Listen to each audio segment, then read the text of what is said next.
बिस्मिल्लाहिर्रहमानिर्रहीम अस्सलाम वालेकुम। ऑफ द स्क्रीन में खुशामदीद। सामने इकराम, भारत इस वक्त बुरी तरह फंस चुका है। एक तरफ वो तंजीमें जो कि बैंड हैं वो भारत को उसकी औकात दिखाने के लिए मैदान में आती दिखाई दे रही हैं, जबकि दूसरी तरफ मुस्लिम ममालिक हैं कि भारत की जस्टिफिकेशन मानने को तैयार नहीं है। अब एक बड़ी खबर सामने आ रही है जिसके मुताबिक इमाम काबा ने भी इस बात का ऐलान किया है कि भारत की तरफ से जो गुस्ताखी की गई है और जो उसके जवाब बना बनाकर पेश किए जा रहे हैं वो किसी भी तौर पर काबिल कबूल नहीं है। साथ ही ये भी मुतालबा किया गया है कि सिर्फ और सिर्फ पार्टी से गुस्ताखों को निकालना कोई भी पेशरफ्त नहीं है। इन्हें आईन और कानून के मुताबिक वैसे ही सजा दी जाए जैसे कोई हिंदू मजहब की तौहीन करता है। ये वो बातें हैं जो इमाम काबा की तरफ से अब सामने आ रही हैं और इसे पाकिस्तान का या कोई गैर मुल्की मीडिया नहीं, खुद भारत का मीडिया रिपोर्ट करता दिखाई दे रहा है और नरेंद्र मोदी के चमचों चमाटों को यह बताता नजर आ रहा है कि ये तो वो शख्सियत है जिनको तमाम मसालिक के तमाम ममालिक के मुसलमान काबिले एहतराम समझते हैं और इनकी एक एक बात को अपने लिए कानून समझा जाता है। इन सब मामलात के बाद अब भारत में भी भारतीय जनता पार्टी के खिलाफ खुद हिंदू कम्युनिटी में से भी आवाजें उठ रही हैं कि तुम्हारी वजह से क्यों भारत के वो लोग जो मुख्तलिफ मजाहिब से ताल्लुक रखते हैं,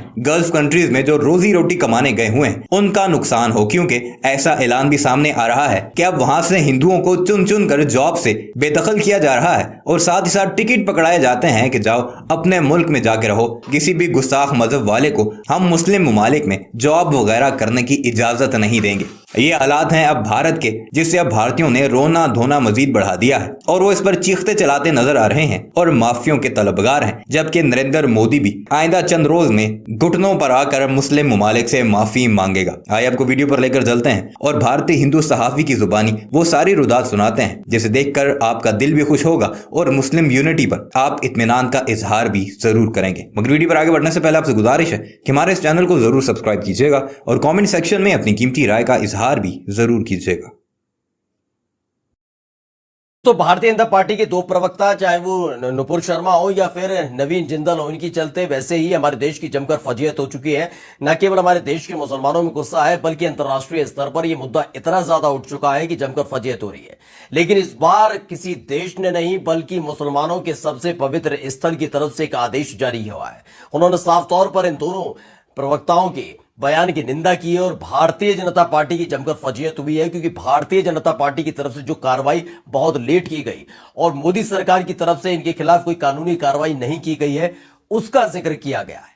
उसको लेकर अब जमकर फजीयत भी हो रही है, क्योंकि ये वो पवित्र स्थल है जिसे पूरे विश्व भर के मुसलमान मानते हैं। किसी देश की सीमा से बंधा हुआ नहीं है, वहां से निकली हुई एक एक बात हर एक मुसलमान सिर झुकाकर सुनता है। नुपुर शर्मा ने क्या बयान दिया था ये बताने की ज्यादा जरूरत नहीं है। टीवी डिबेट थी, टीवी डिबेट के दौरान किस तरीके से उन्होंने नबी की शान में गुस्ताखी की थी।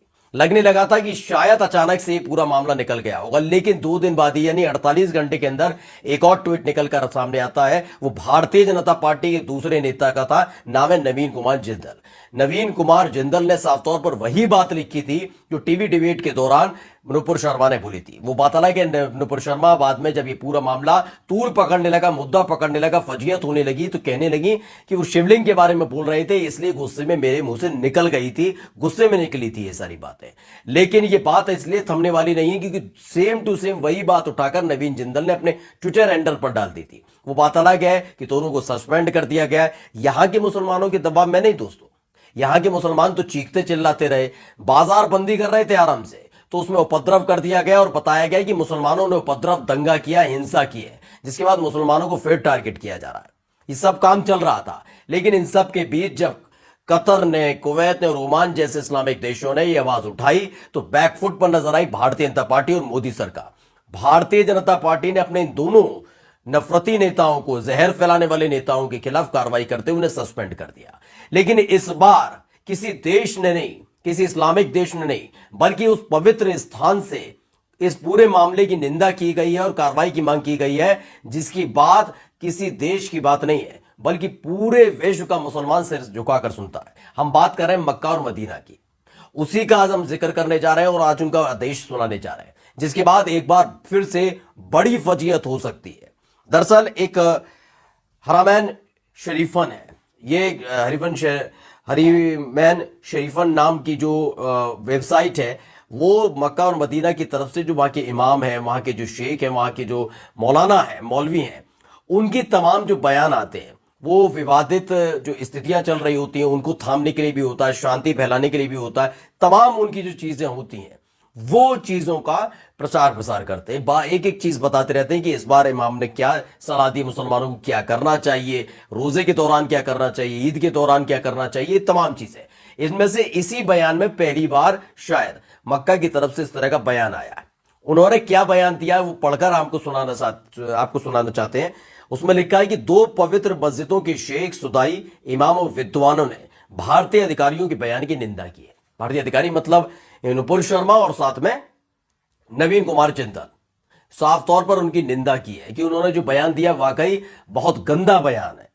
आगे जो लिखा है बेहद महत्वपूर्ण ये कि 2 पवित्र मस्जिदों की जनरल प्रेसिडेंसी ने सोमवार को एक बयान जारी कर भाजपा के प्रवक्ता द्वारा पैगंबर मोहम्मद के खिलाफ अपमानजनक बयानों की निंदा की।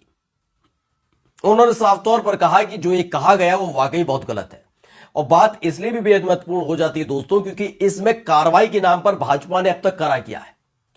जब फजीयत हुई वहां पर पाबंदियां लगने लगी, तमाम चीजें होने लगी, सार्वजनिक तौर पर माफी मांगने की शर्त रख दी गई कतर की तरफ से प्रधानमंत्री के सामने। तो प्रधानमंत्री की साख पर जब बट्टा लगा, देश की साख पर नहीं, प्रधानमंत्री की साख पर जब बट्टा लगा तो क्या कहा गया कि दोनों को सस्पेंड कर देना चाहिए। दोनों को सस्पेंड कर दिया गया, कोई कानूनी कार्रवाई नहीं हुई है। अभी तक बता दें कि दोनों को जेल नहीं भेजा गया है, कोई कानूनी कार्रवाई नहीं हुई है।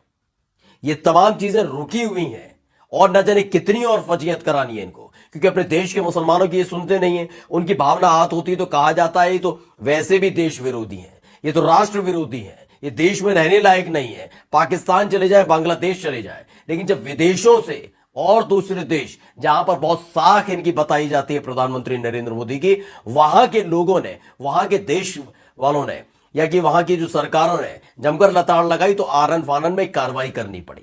लेकिन इस बार मक्का की तरफ से यह आदेश आ जाना, मक्का की तरफ से यह बयान आ जाना, यानी समझ लीजिए जो तमाम और बाकी इस्लामिक देश है जो अभी चुपचाप बैठे हुए थे वो भी कहीं ना कहीं उबाल में नजर आएंगे। क्योंकि मक्का की तरफ से जब भी कुछ कहा जाता है उसे जितने भी इस्लामिक देश है सिर झुकाकर मानते एक आदेश के तौर पर होता है।